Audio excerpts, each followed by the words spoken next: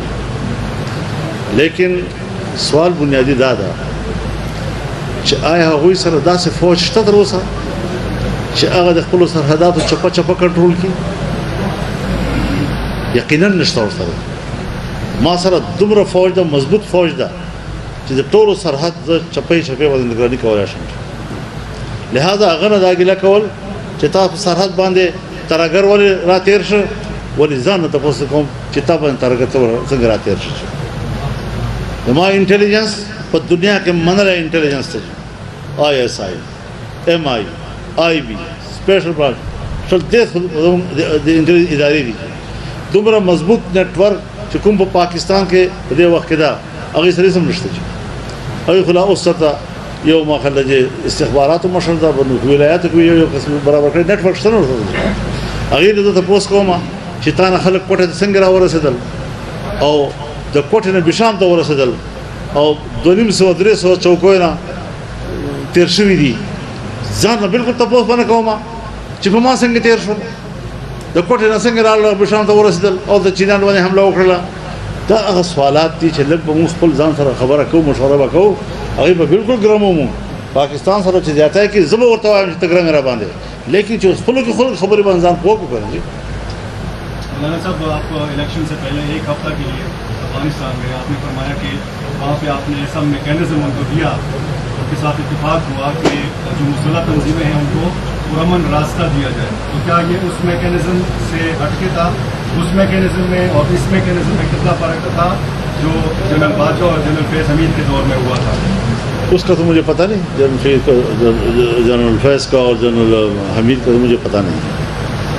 اور جس وقت حکومت تبدیل ہو گئی تو ایک مجلس میں ہمارے پرائم منسٹر